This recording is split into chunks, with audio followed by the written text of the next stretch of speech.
Selamat datang di media pembelajaran kesehatan dan keselamatan kerja atau biasa disebut dengan K3. Pada materi ketiga ini kita akan belajar tentang alat pelindung diri.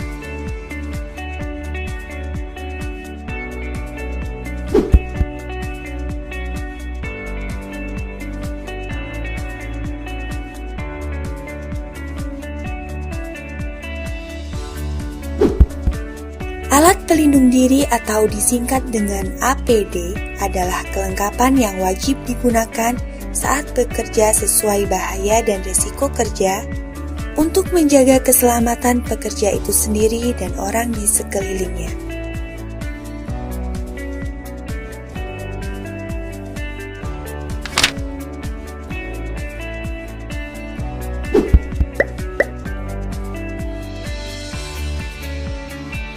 Berikut ini adalah jenis-jenis alat pelindung diri. Yang pertama, alat pelindung kepala yaitu berupa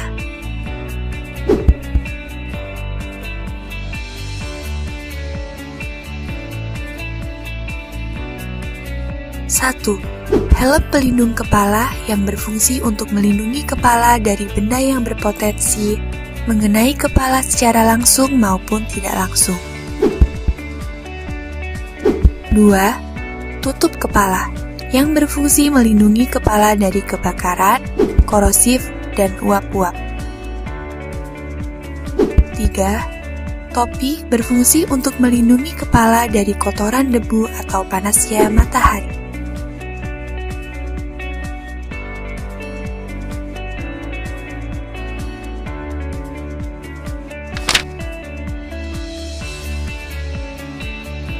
Yang kedua, alat pelindung telinga yaitu berupa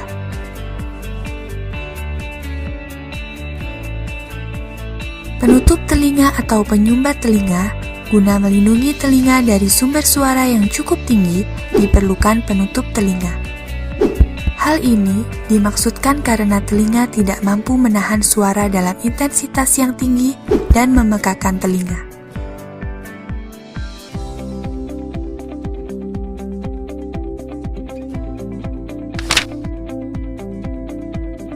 Yang ketiga, alat pelindung badan yaitu berupa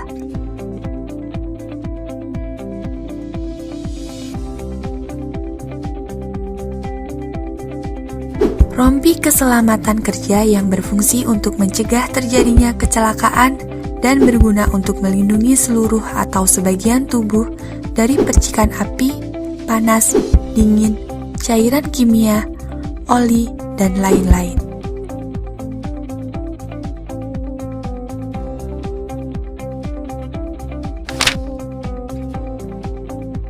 Yang keempat, alat pelindung pernafasan yaitu berupa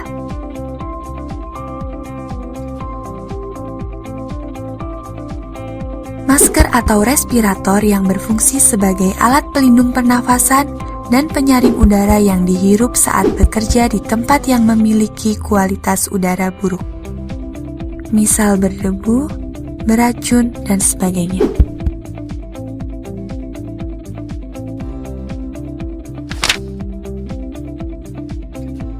Yang kelima, alat pelindung tangan yaitu berupa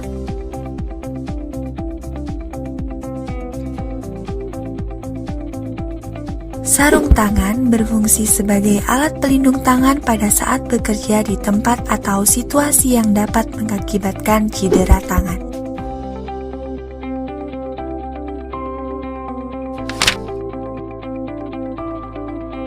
Yang keenam, alat pelindung mata yaitu berupa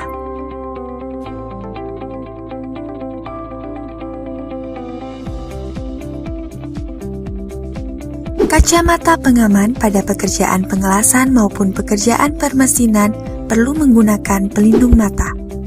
Berfungsi untuk melindungi mata dari percikan api ataupun serpihan dari besi.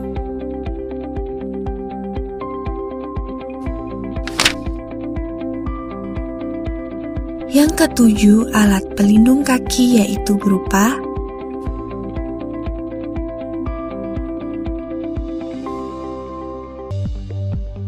Sepatu pelindung berfungsi untuk mencegah kecelakaan fatal yang menimpa kaki karena tertimpa benda tajam atau berat, benda panas, cairan kimia, dan sebagainya.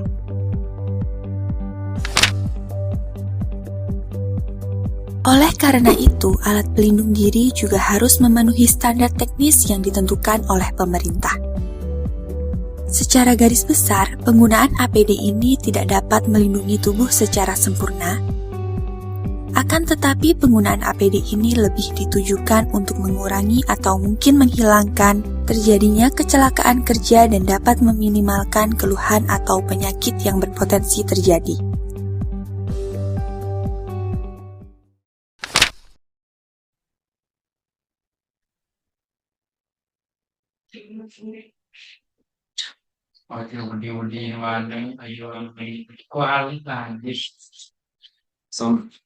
Assalamualaikum warahmatullahi wabarakatuh.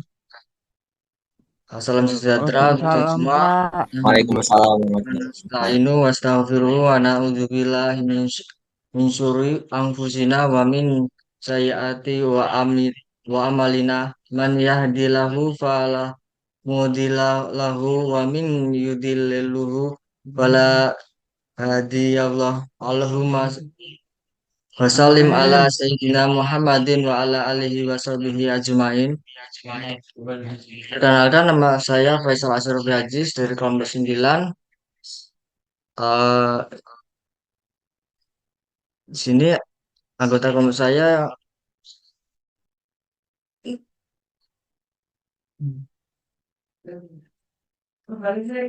Ridho Nur Abelio.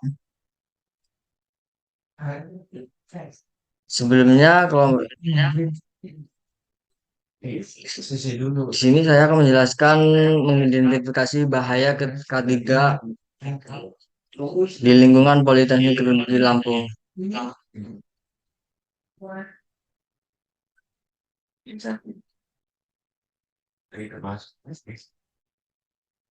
Sebelumnya, identifikasi bahaya adalah proses mengenali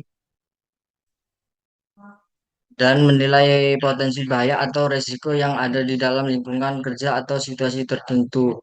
Tujuannya adalah untuk mencegah kecelakaan, cedera, atau kerusakan yang mungkin terjadi untuk langkah-langkah umum melakukan identifikasi bahaya.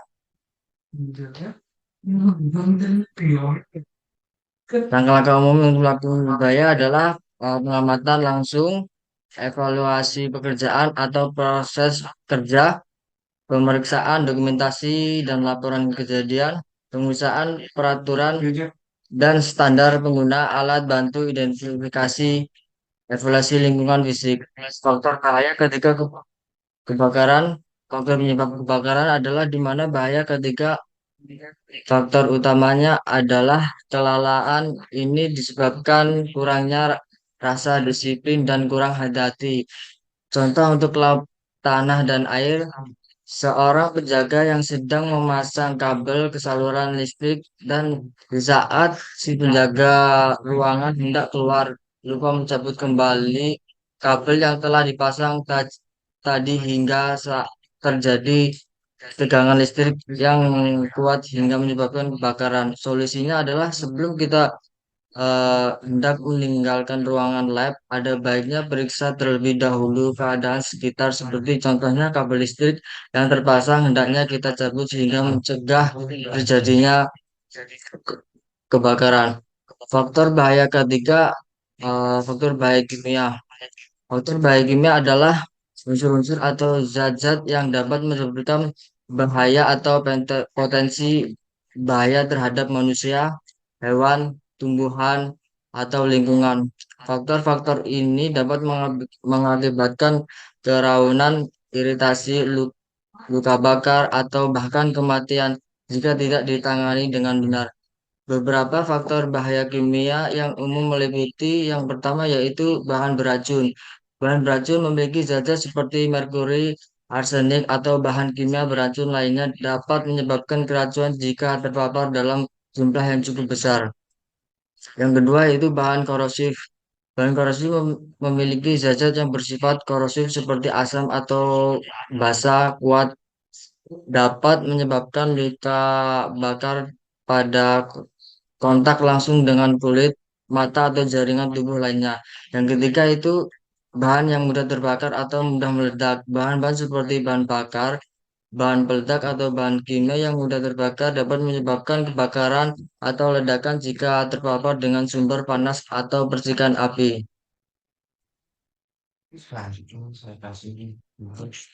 Eh, Selanjutnya, cara atau strategi pencegahan monitoring faktor di laboratorium tanah dan air. Cara atau strategi pencegahan di laboratorium tanah dan air merupakan hal yang sangat penting dalam menjaga kesehatan dan keselamatan pekerja. Berikut beberapa strategi pemantauan dan pencegahan. Yang pertama itu identifikasi bahaya. Lakukan penilaian risiko menyeluruh untuk mengidentifikasi semua kemungkinan unsur berbahaya yang ada di laboratorium, termasuk bahan kimia, peralatan, dan proses kerja. Yang kedua yaitu pelatihan. Pastikan semua tim sudah menerima pelatihan yang sesuai dalam penggunaan prosedur keselamatan, bahan kimia, dan tindakan darurat di laboratorium. Hal ini harus mencakup pemahaman terkait risiko dan cara pencegahannya. Yang ketiga yaitu prosedur keselamatan dan kesehatan kerja atau ketiga. Prosedur keselamatan dan kesehatan kerja adalah proses kegiatan yang harus dijalani sehingga pekerjaan bisa dilaksanakan dengan lancar hingga selesai. Pastikan semua anggota tim sudah menerima pelatihan yang sesuai dalam penggunaan prosedur keselamatan, bahan kimia, dan tindakan darurat di laboratorium.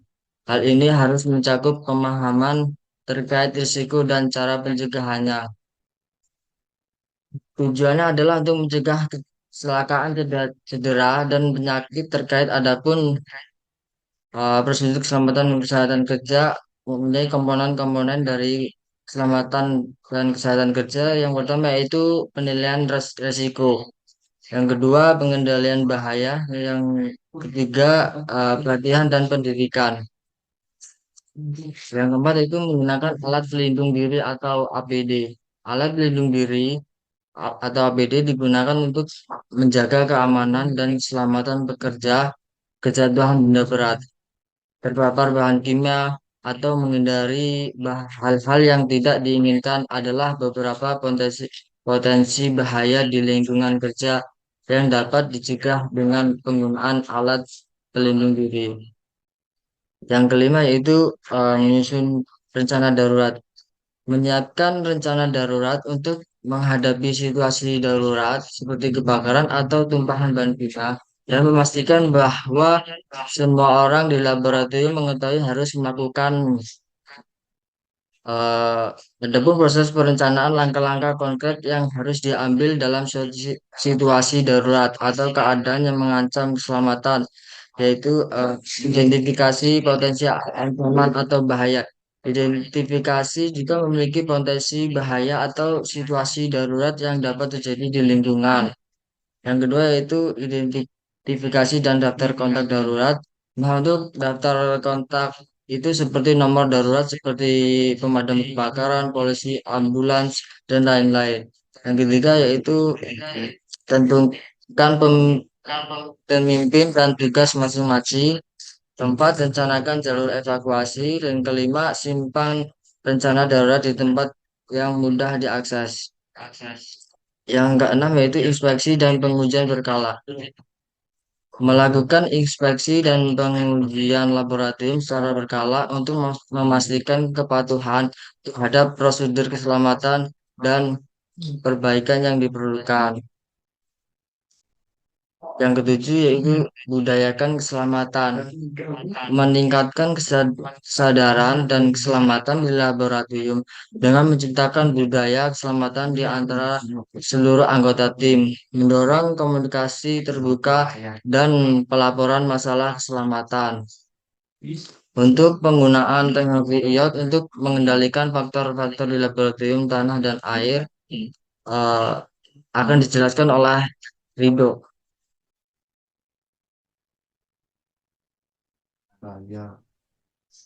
Oke, pengguna teknologi Internet of Things IoT untuk mengendalikan faktor berbahaya di laboratorium.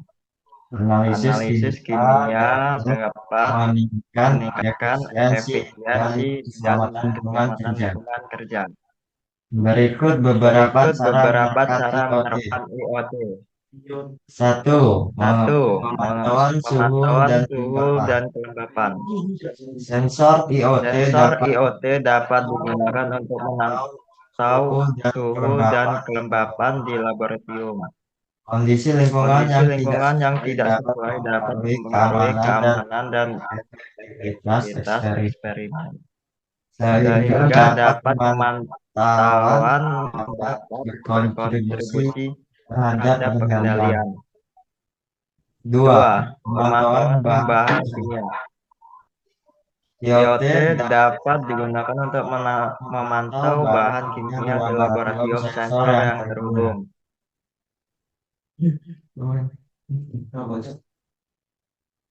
Dapat mengukur konsentrasi gas atau uap kimia beracun dan memberikan peringatan jika melebihi tingkat aman. Ketiga, latihan virtual. Teknologi IoT dapat digunakan untuk latihan virtual yang memungkinkan pekerja berlatih menangani bahan kimia berbahaya dan melakukan tindakan pencegahan tanpa risiko nyata. Berikut contoh penerapan pelatihan virtual antara dosen dan mahasiswa ada di bawah ini. Alat yang ada galon laboratorium tanah dan air, pipa air seperti pipa air yang berfungsi untuk menghubungkan air ke tabung penelitian.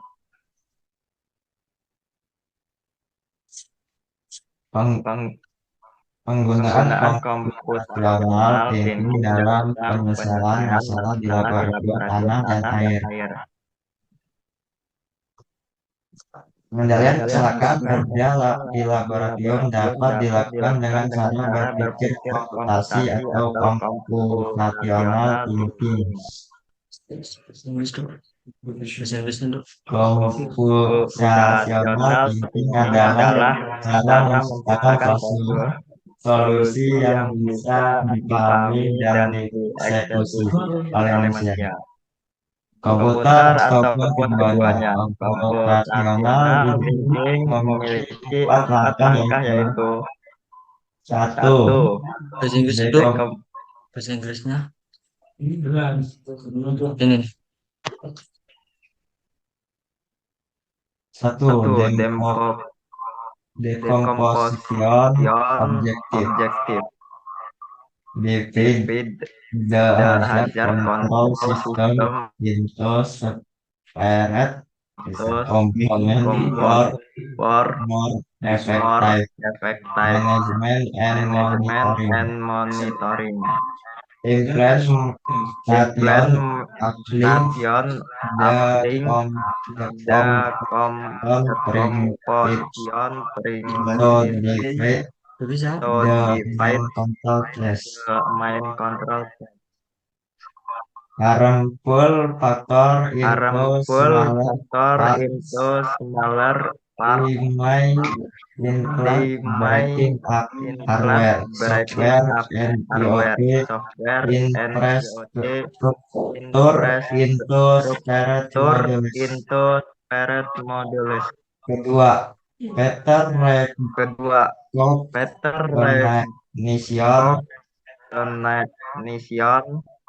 Goal use data analysis to recognize abnormal patterns of behavior in a laboratory environment that indicate a safety risk. Implementation using IoT sensor to monitor parameters as temperature, humidity, chemical concentration and equipment use after recognition algorithm can used to detect unusual changes or possible events. Return safety. Ketiga, abstrak. Collect the data from various sources and abstract it into information relevant and easy to understand for the decision making. Deployment data from IoT sensors and other devices in the lab will be collected and extracted into in a dashboard or user interface that allow user to view metric critical activity in the lab in real time.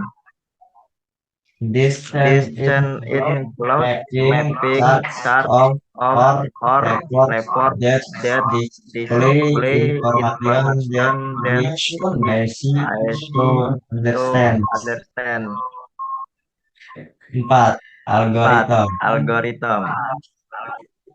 Use algorithm to control and assist appropriately automatically to maintain a safe laboratory environment. Implementation of various algorithms in IoT systems, such as gas detection algorithm, automatic inventory control algorithm, or chemical inventory monitoring algorithm. Algorithm can provide rapid response to emergency situations, trigger alarm. Itu penjelasan saya dari materi yang di atas. Terima kasih. Bentuk kesimpulannya adalah laboratorium teknik tanah dapat digunakan untuk menganalisis komposisi dan sifat-sifat tanah seperti kandungan pasir, lumpur, dan liat.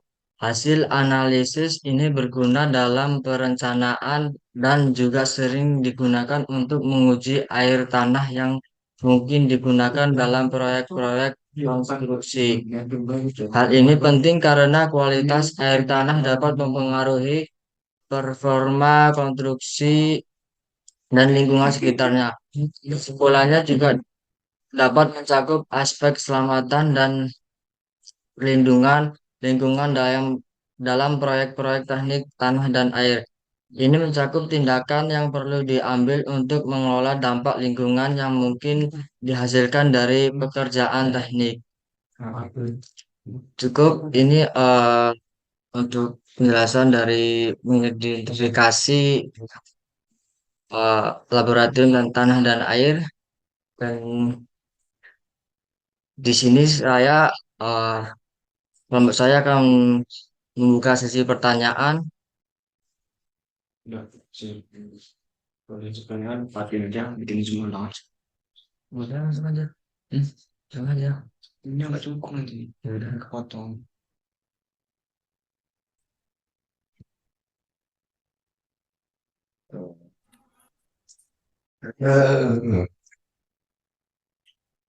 Saya lakukan ya.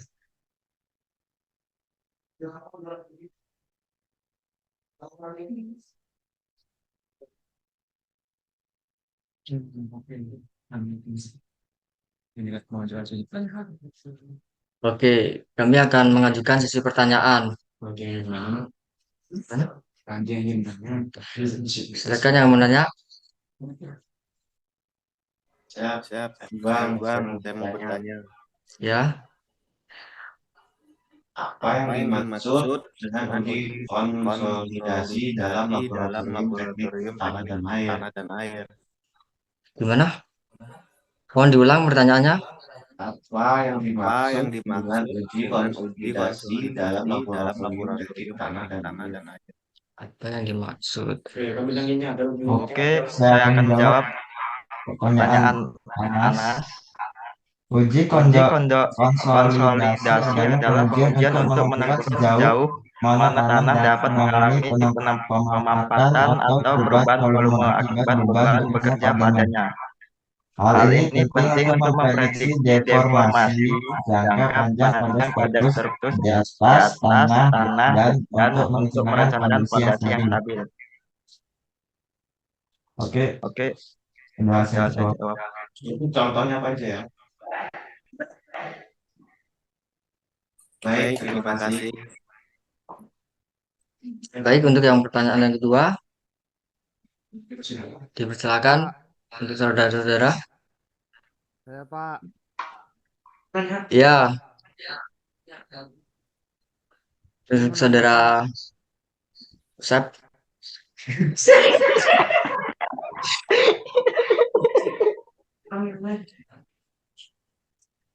Saya menanya Pak, apa saja jenis pengujian yang dilakukan dalam lab teknik tanah dan air Pak? Gimana untuk pertanyaannya kurang jelas? Apa saja jenis pengujian yang dilakukan dalam lab teknik tanah dan air Pak? Pertanyaan apa saja jenis pengujian yang dilakukan dalam lab teknik tanah dan air? Iya Pak. Lab teknik tanah dan air melakukan berbagai jenis pengujian dan analisis untuk mengidentifikasi dan memahami karakteristik tanah dan air. Beberapa jenis pengujian yang umum dilakukan meliputi analisis kandungan nutrisi tanah, pengukuran pH tanah atau keasaman atau kebasaan, uji kandungan air dan bahan organik tanah, pengujian kualitas air seperti pH, kandungan oksigen terlarut, keberadaan logam berat, bahan kimia berbahaya, dan mikroorganisme. Selain itu, lab juga melakukan pengujian fisik seperti kepadatan tanah, porositas, dan tekstur tanah. Baik, gimana saudara Sep untuk Cukup Pak. Terima kasih Pak atas jawabannya, sangat bermanfaat Pak. Oke, terima kasih. Baik, di sini kami akan eh, mem- membuka mengakhiri atau sesi tanya akhir. Siapa yang mau bertanya?